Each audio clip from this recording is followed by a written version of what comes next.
and welcome back to the Football Chat podcast. It's episode number 71 today, making good progress towards the 100, and we're going to be talking about are Liverpool out of the title race. We'll address the game first. Manchester United 2, Liverpool 1. A scoreline I don't think many people would have predicted before kickoff, but Harry, it was a very good performance from Manchester United indeed, wasn't it? I mean, it was, but Liverpool were lacklustre. Liverpool were poor.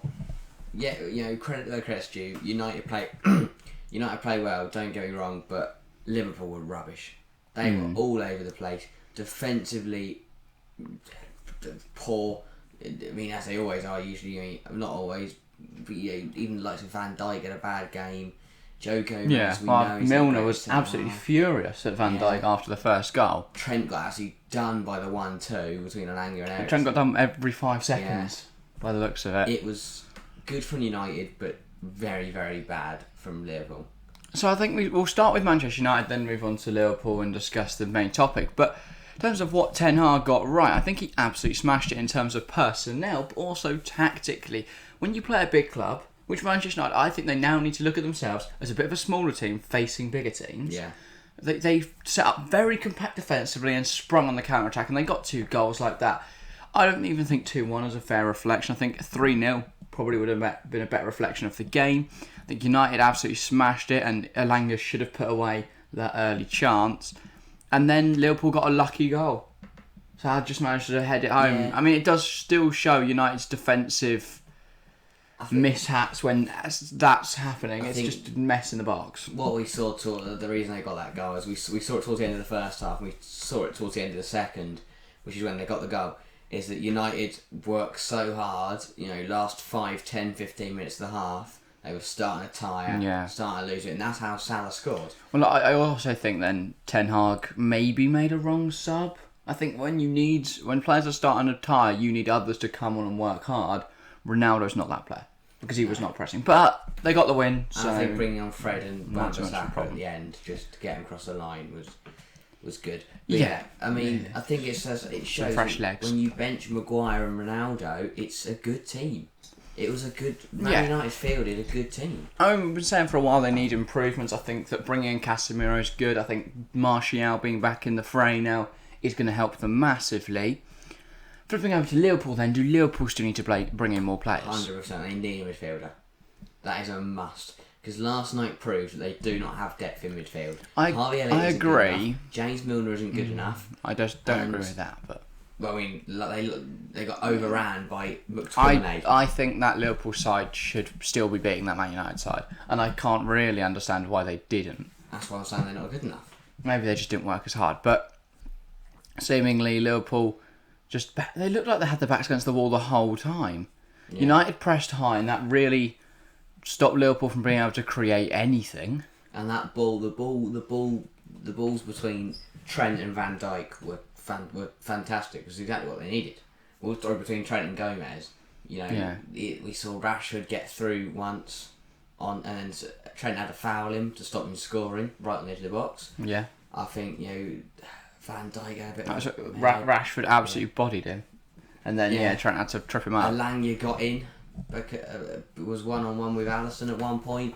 Martial had a good chance. But also credit to the Manchester United fullbacks: Malacia, Mark, Salah, and Trent to some extent out of the game. Dalot did the same job on Luis Diaz because we know how tricky Luis Diaz can be to defend, even if he's the only one that's able to create anything. We know he can create a chance out of nothing. We know he can get a goal out of nothing. We saw that at Crystal Palace. So it's weird that Liverpool didn't manage to get anything. I think United absolutely smashed it in terms of the tactic. I think Liverpool a little bit complacent. And now 0 wins, 2 draws and 1 loss from the start of this season. 2 points from a possible 9. The last thing they do the big question is, can Liverpool still win the title? 100%. Yeah. We're only 3 games in. There's 35 games to go. But they have put themselves on a massive back foot. Yeah, obviously. They're 5 points behind Manchester City now. 7 points behind Arsenal. Realistically, they beat City twice and they're 1 point ahead of City. So they've got Everton coming up. They've got Chelsea in the next 5. It's still to play for. They don't need. The last thing they need to do is start panicking and start changing things. Is it though? Could a change be good? Would a switch to a 3-back be a better move for Liverpool? No. Be able to make more use of Trent's attacking abilities while not seeing him defensive. Klopp don't play free back though, does he? And?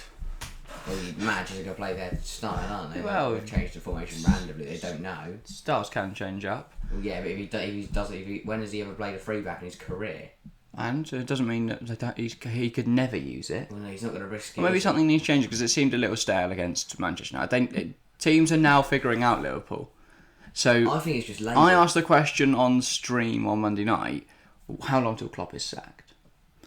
I think it's a very serious question.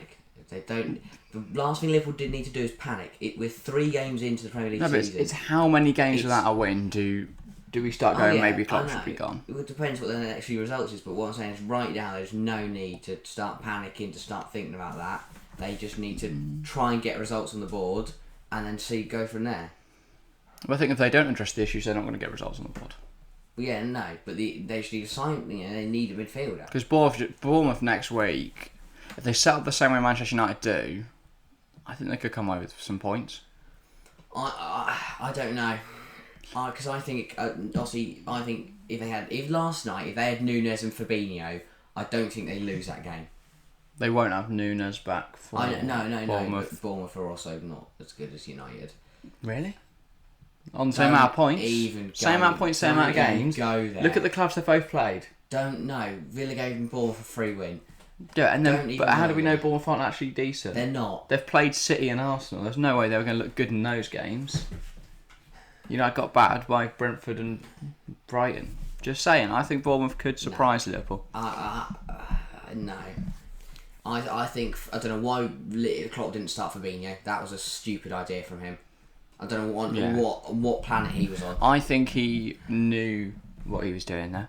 As I said on the stream, I think he was deliberately fielding a very weak midfield, knowing it would get overrun, and then that forces FSG to make a change and bring in a midfielder. But if that's true, then we don't need to. They don't need to worry at all, because if he purposely lost the game, then. I don't think he purposely lost the game. I think he purposely fielded a weak midfield. Well, no, I think because you've got Fabinho. Yeah, I know, but if you're purposely fielding a weak midfield, you are. There's a major chance you lose the game. Yeah, because that's just stupid. I don't think Klopp would throw away a win at United. I think he would to try and bring in another midfielder. That's what I'm saying. Then if he's done that, they don't need to panic at all. They just need to keep doing what they're doing. Because if he purposely fielded a weak midfield, which will they still need to bring in a midfielder. Yeah, no, I know, but that's not panicking. It's like there's no need to worry though. Bring Fabinho in, then they'll be fine, and then they get another midfielder. I still don't think just bringing Fabinho in would have prevented them losing last night. I think he would have helped, but I don't think he prevents it at all. I think United still win. It'd been closer. Liverpool would have been much better. I think Kanate in there as well, obviously, or Matip. Kanate, Matip both injured. Thiago injured. Keita injured. But realistically, Joe Gomez should Nunez suspended. Firmino also looks rubbish. He's I don't know what he's not good enough anymore. I don't know what start the season he's been rubbish. Well, he was marked out of the game by Martinez and Varane. It's quite easy to play against Roberto Firmino. Because as long as you nullify any balls coming into him, he just becomes pointless for 90 minutes. Yeah. The best work Firmino did was dropping really deep, getting into midfield and creating stuff from there, or trying at least to create stuff from there. Should we move on from Liverpool then on to Leeds 3, Chelsea 0. As Chelsea fans, that's a tough one to take. Initial thoughts? Individual errors, team errors, Tuchel errors. Ooh. We'll start with individual errors. Eduard Mendy, obviously the massive for the blunder. One, no one marking, and then the team error, no one marking Rodrigo That's for the second one. Quite a few errors now Mendy has made. Yeah, I think Kepa starts at Leicester. I think, and I've said this since he's joined the club, and despite his mistakes as well, there is a world class goalkeeper in Kepa Arrizabalaga. That's why we paid the money for. Kepa was given a shot the first year and he did well. It was only when the Carabao Cup final came around, we had that whole weird moment, the whole fiasco, and then during the summer his girlfriend left him, and then he was sad and angry, and Lampard came in and shit hit the fan for Kepa. I do think though, given a run in this side, given Mendy's poor form, this does present an opportunity for us to give Kepa some minutes. Yeah. We've got Leicester, and then I can't remember who we play after that. I do think Chelsea. But they're games that should be winnable. winnable. I think in going to the Leicester game, because I don't know who Tuchel's planning to play centre half, because Chalobah. But he won't know. He doesn't like Chalobah. I don't know why he hasn't started Chalobah at all. But I'm telling you now, if we start with a back three, same as what Lampard did with tomorrow. I don't think he's the same level as tomorrow. He'll probably go Cucurella, Thiago Silva, Dave, or Cucurella, Thiago Silva, Reece, which is horrific. I don't think he'll slot Cucurella in the back three yet. I think they'll push for Fofana. Hopefully. I think potentially Koundé could join on a free with the whole weird Barcelona registration system going on at the moment.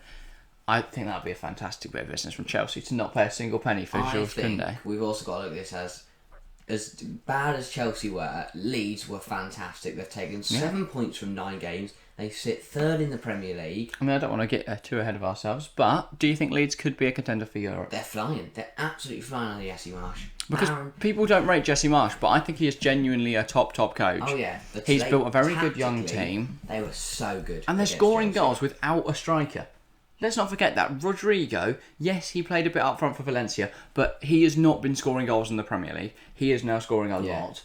Patrick Bamford has still got to come back into this side, who we know is a proven Premier League goal scorer. Shock.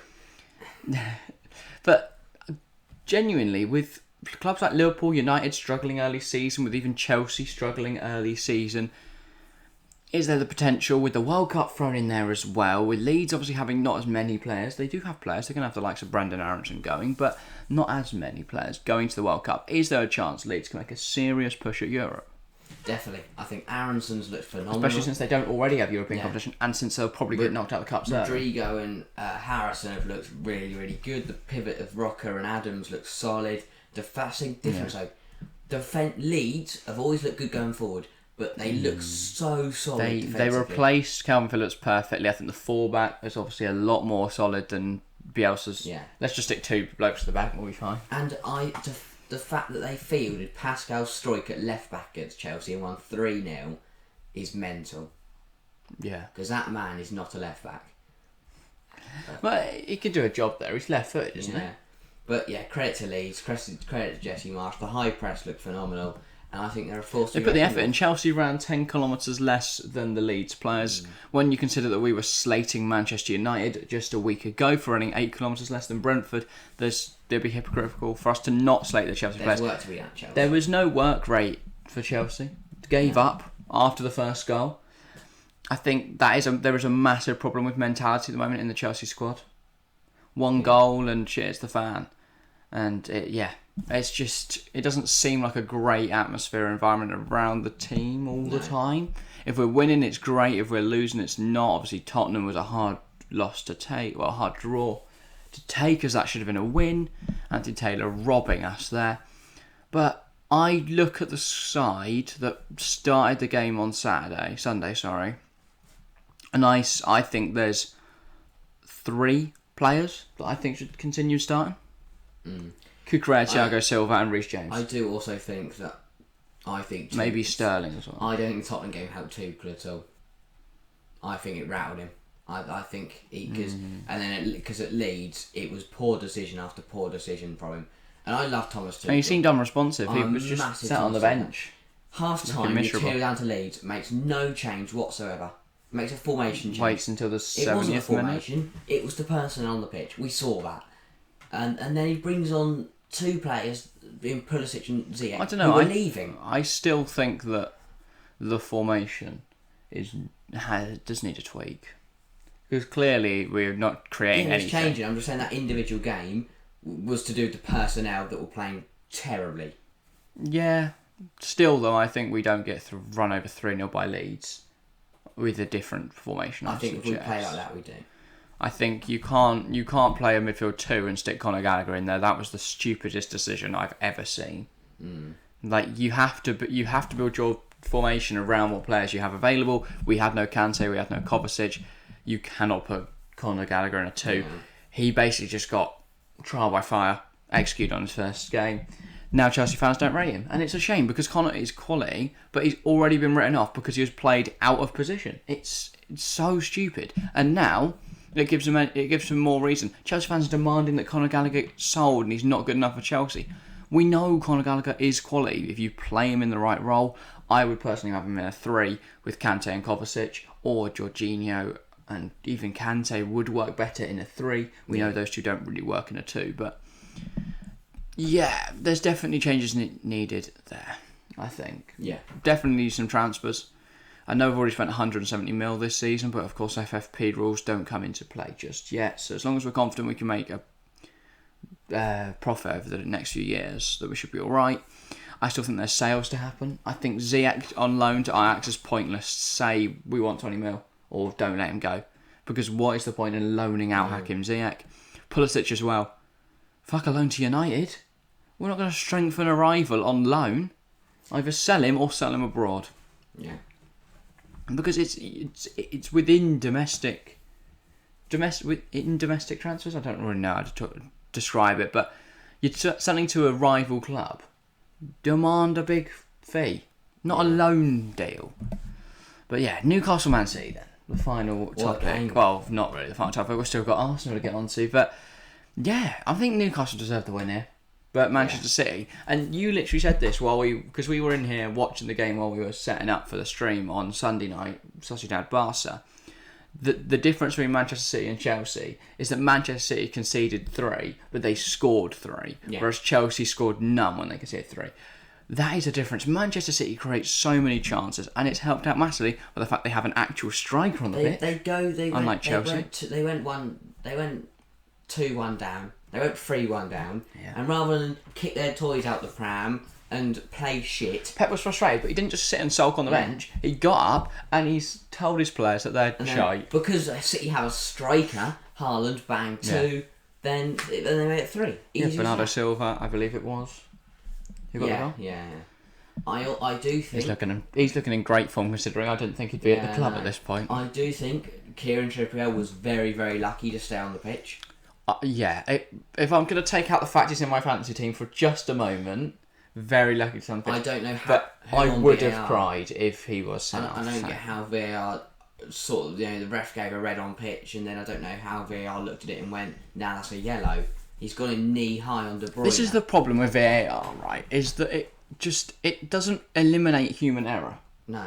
At all. It just basically means that there's a second chance for a human to fuck up. Yeah. Even if the human on the pitch got it right, and then it got overturned by someone who made an error. It came out and said that he got the Cucurella Romero, despite the fact that the FA said that it was within he acted within the rules. That's quite funny. But yeah, Newcastle played superbly. What a free kick from Kieran Trippier, and then he should have been sent off. In a similar position to Leeds, Newcastle, or in a similar vein, I guess you could say, are Newcastle European challengers? Are they even top 4 challengers? Newcastle look a very, very good side. I think Saint-Maximin looks incredibly dangerous. Wilson's on fire. Trippier's fantastic. A fantastic captain. They've got a very solid defence. They didn't concede a goal for this match, did they? No. Pope looks magnificent. Yeah, Pope stopped City getting 4 or 5. Yeah. And I think the biggest criticism of Pope will always be the fact he's not great with the ball at his feet, which is why he's never been, brought by a top club. But for a club like Newcastle, who aren't going to be playing I was going to say, they're not going to be playing out the back tiki-taka football just over yet. The top to Saint-Maximin. Saint-Maximin looks so good. Also looks very, very good. Yeah, I really rate Almiron, but Saint-Maximin, what a player. We've always known he's got that natural ability within him, but he's never really shown it in the Premier League. It's fantastic. I'd take him at Chelsea over Anthony Gordon. I would not take Saint-Maximin at Chelsea yet. I don't think he's quite the finished article. Maybe another year or two. I'd rather go get him than Gordon. If we get Gordon, I think also they demand a lot of a higher price, Newcastle. So I think that's not a realistic option. For Gordon, though, I guess we talk about him briefly. £50 million is apparently the deal that's been agreed. Absolute robbery. Anthony Gordon is not a good footballer. He's a good footballer. He's not. He's a good footballer. He's not. He's a good footballer. He's not Chelsea quality, though. No. He doesn't have any end product. He doesn't even offer anything. He doesn't have an explosive pace or fantastic dribbling. I've never seen anything from him. Exactly. And it worries me because we've given Tuchel free reign, and yes, he could absolutely smash it with Anthony Gordon. He can absolutely smash it with Aubameyang. What does Tuchel see in him?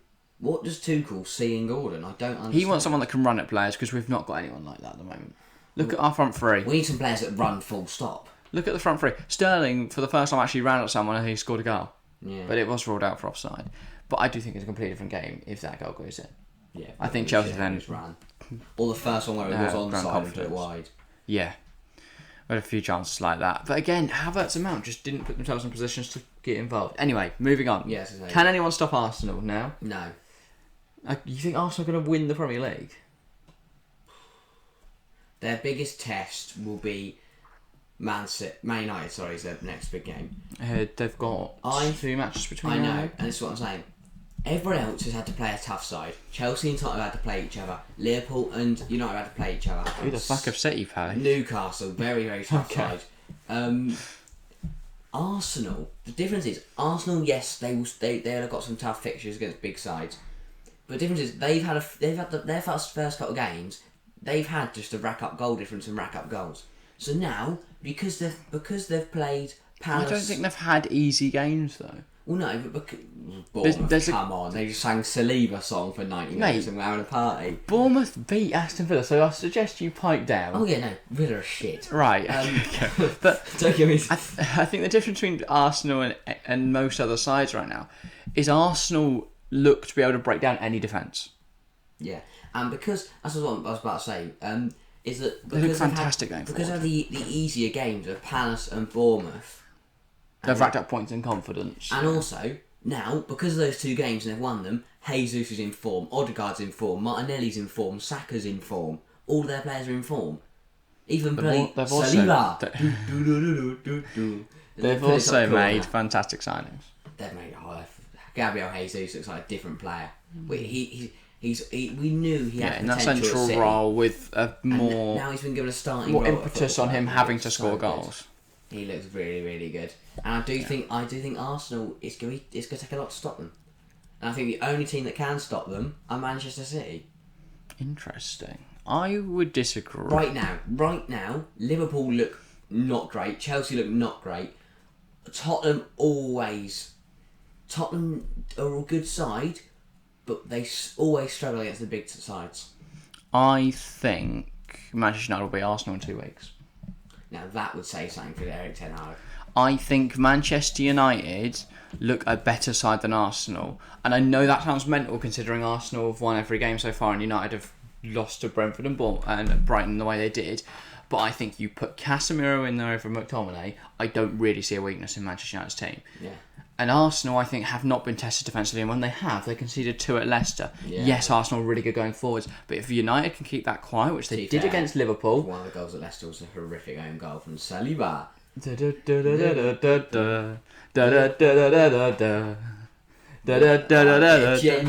it's so good. Watching I loved it Saturday Night Football did my head in for the whole 90 minutes. They just didn't Saliba. shut up, yeah.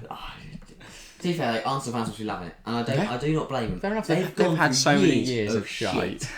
And now, this is the first year they're right up there. So sing Saliba for 90 minutes, Arsenal fans. Hats off. Enjoy it while it lasts, because Chelsea are coming. No, I can't even say that serious. I can't.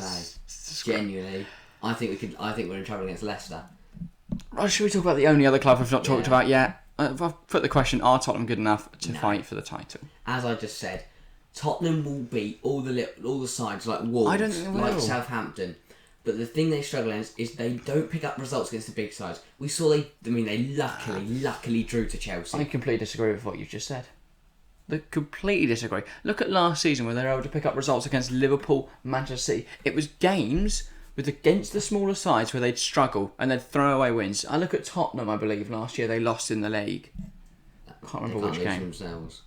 Brighton, I meant. Yeah. For some reason I said something. Yeah. I think Tottenham really struggle to break down teams sometimes. Look at Wolves, they only won 1-0. I think that Arsenal side puts 3 or 4 past them. Another thing for Arsenal, which I just want to mention very quickly, is Pedro Neto. Seems to be joining Arsenal for 50 million. Just another fantastic attacker to him. Invincible season again. Tottenham also looking in the transfer market though. Ruslan Malinovsky will add something to the midfield. Zaniolo is very good going forward. I think though, with Son yet to score, Son is pissing me off because he's in my fantasy team and he's not done Kane's anything. picked up very, very simple goals, but I guess that's what you need to do. Kulusevski, right? Richarlison hasn't done anything. I think Emerson Royale is always a liability.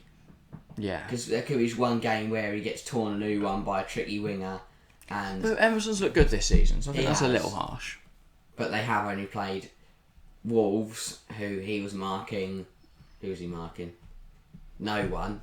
Chelsea, who he could have had a lie down on the left. Chelsea looked better than Tottenham in that game. A lot better. Chelsea played fantastically, which then surprised me as to how we got torn apart by Leeds. But yeah, Tottenham, they'll be up there. They're not gonna. I don't think they can fight for the title. I think Arsenal and City just look, because it's. I know it's early, but it's a statement when you win your first 3 games, when you're 3-1 down, you get it back to 3-3. It doesn't make a statement when you're 2-0 down to Leeds at half time. Yeah, I think though Tottenham a little bit ruled out at the moment. They are a point ahead of Manchester City. Sorry, level on points with Manchester City. They are the only side in the top 5 or so that's played a massive club, I think. I know, they got lucky. Other than, I guess, like Newcastle. The difference is they won't get that lucky against a City or a Liverpool. Because it's not Anthony Taylor being biased. I don't think they will be unlucky or lucky in those games. Look at the way that they beat Man City last year. Look at the way they beat Liverpool. They've shown that they know how to beat these top sides, or at least mix it. Even when the squad's playing badly, Firstly, I don't doubt for a second that Tottenham beat those sides. All 6 of the top 6 sides will beat Liverpool this year, at least once. Oh. I think City, Arsenal, Tottenham, and Chelsea. No, I back Chelsea to fucking throw away. Yeah. Oh, just do something you're stupid. Second in the league, take 3 points. They won't be second. They'll be 20th. Chelsea are in big trouble. If we do not get a result, if we don't get a result at Leicester, we need to start having a think. I put them top of the league in the Premier League prediction. I need to stop doing that. It doesn't work. I did not see Arsenal win this good. They look unstoppable at the moment. I thought they'd be good, but I thought they'd run out of steam eventually. I thought they'd start well and run out of steam. So maybe I'll still be right. Yeah. Because they're the only side that haven't undergone any massive changes this year. City are adapting to Haaland, Liverpool adapting to Nunez, Chelsea adapting to having any quality players in their team. Arteta and Vieira are clear as like the best player managers. Obviously, recently. Managers that used to be players, recent players that are now managers, not player managers. Yes. You're not going to see Vieira go running on there. We need some box to box in here. Get off to Corey, I'm coming on. Like that would be brilliant. Lampard, the likes. Please get that. No. Or Mikel Arteta's just furious at Xhaka and makes a change. Like seeing Gerrard on to Villa. Get Gerrard out. I am Gerrard maybe in out. The starting 11, maybe that'll help. If he's just slapping them over from 40 yards. Somehow. Just puts John McGinn on right wing. I'll cry. I genuinely want Gerrard gone. # Gerrard out. Wow. Controversy today at Villa Park. Wow. The Ismaila Sarr deal was a weird one. He cancelled it. Who goes for a player and then an right before you about the degree the deal goes, actually, nah, from what I've heard, they had reservations about the deal and Watford were complicating it because they wanted either Courtney House or Cameron Archer on loan. Now they got Courtney House on loan. Villa then still loaned Courtney House. I don't know what the problem was. Well, first it was believed the problem was at Watford's end. Then it was believed that the problem was personal terms with Sarr, and then it came out that Gerrard had second thoughts. I mean, I agree with the deal. No, I agree with the deal to not sign with Sarr. We need someone. Sarr is not that someone. And if we don't sign a centre You've got 400 wingers who can just run. They're not really good though. They don't do anything. That's all Sarr does. Go get Anthony Gordon. Right, that's going to round up. No, I will genuinely. No. That's going to round up today's podcast. It's been a decent episode. I hope you've all enjoyed it at home. If you're out, get involved in the comments section if you're on YouTube. Of course, leave a like, subscribe, all that good stuff. Just tells us that you're enjoying the stuff we're making. And yeah, get involved in the comments. I want to know, do you think Liverpool are out of the title race? Do you think that Liverpool need to bring some titles in? Can anyone stop Arsenal? And are Tottenham good enough to fight for the title? They're the questions we want answered down in the comments below. Of course, if you are on Spotify, head on over to words. If you're on Spotify, head on over to the YouTube and get involved. And if you're on YouTube, head on over to the Spotify if you want to listen to just the audio of all of these episodes. But yeah, that is all for today. Thank you all very much for watching or listening. And we'll see you next time. See ya.